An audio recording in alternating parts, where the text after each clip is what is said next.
If you're consistently working on becoming the version of you that you would admire, if you're on that mission to just be the best version of you where you could look at them and say, damn, then that means every day you'll be a little wiser.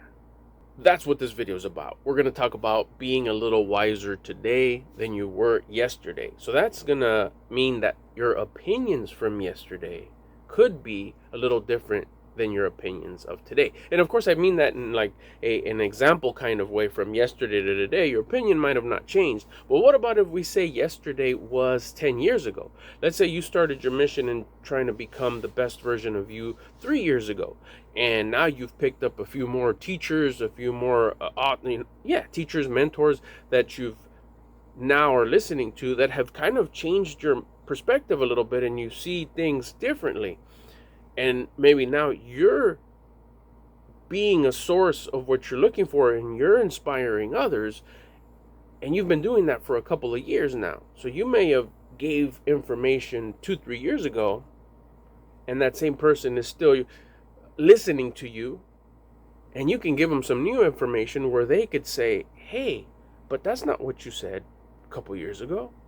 That's exactly what happens to me. It happens to me, I don't want to say a lot, but more than once, where I've said something 10 years ago, 5 years ago to my kids, and my opinion on some things has changed.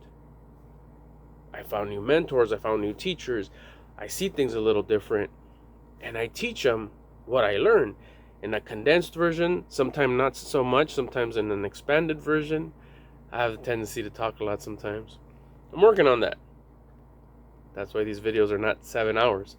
But at the same time, not losing my train of thought and not changing subjects, is as I've developed, I've matured, I see things a little bit different, I find new teachers, and maybe I've gotten to know my old teachers better, and there's some things that maybe, that's a side thing too, that if you have a teacher, you don't have to love 100% of what they're talking about.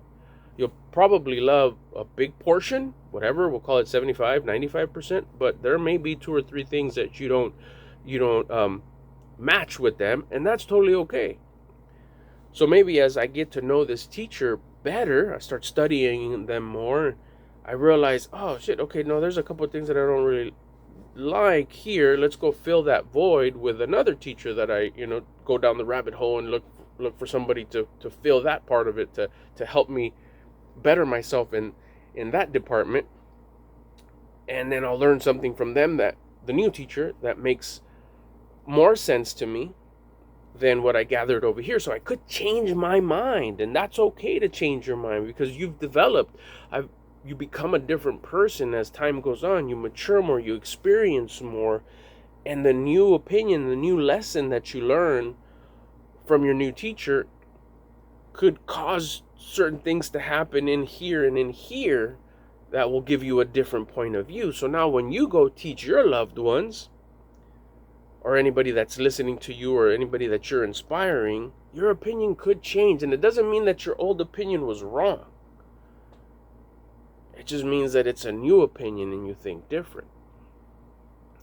What had happened with my kids is that early on, where they were just like kids or a little bit older kids, I would always tell them that when they, I would teach them and kind of give them the whole perspective of, when you do something real cool, like real hella cool, or you get something that's real hella cool, like play it down.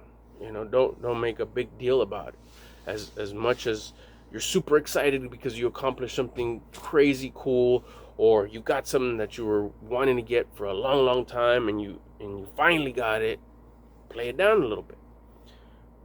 But if time goes on, I've taught them a little bit different. I've inspired them to see things a little bit different and say, you know what, now that if you get something, talk about it, be happy about it, share all the cool things about it, share all your great feelings and everything that you have going on that's happening because of that new thing you got, or about that accomplishment that you had. celebrate it and talk about it and talk about all the beautiful things about it. Now, don't go shove it in people's faces and don't go show it off. That's where the fine line kind of sits. Just because you're talking great about it doesn't mean you're showing it off, but it's someone's ask. But if someone asks, hey, how's it going with that thing? And you just happen to blow up that thing, you're like, oh man, it's been going real cool. This happened and this happened and this happened. Because you may inspire the person who asked. You want to be a source of inspiration. You want to help others become the best version of them, so then they could give themselves to the world. If you could help them by saying, I finally did this, I finally accomplished this because I was working at it. They knew maybe how long you've been working at it or how bad you wanted it. Whether it's a car, whether it's a bike, whether it's shoes, whether it's subscribers, whether it's business deals or whatever, a job or whatever it is that you're looking for, and you finally get it because of your efforts and your preparedness, it's all right to talk about it. And that's what I was telling my kids. That's what I was teaching them. And then they kind of straight out, my son's like, well, you always told me to play stuff down. And I was like, you're right, I did. But you know what? We had that conversation 10 years ago. You were 10 years younger, so was I. I didn't know what I know now then. Now, what I told you then wasn't wrong. It was right for that time. It was perfect for that time. It was perfect for you to listen to that, and it was perfect for me to tell you. Now, we can't go back. That's for sure, for sure. But today, right now, I'm telling you this. And you're older, and you see things a little bit different, and you could grasp this information a little bit different, and you maybe won't go show it off. You'll be able to talk about it in a very mature way because you're more mature. And the information came to me because the teacher shows up when the student is ready. I was ready to hear that new information. So then I was able to share it. You were ready now to hear this information. So I share it with you. That's the way it works. Doesn't mean I was wrong back then. That information I gave you there was right. But the information I'm giving you today, that's right for now.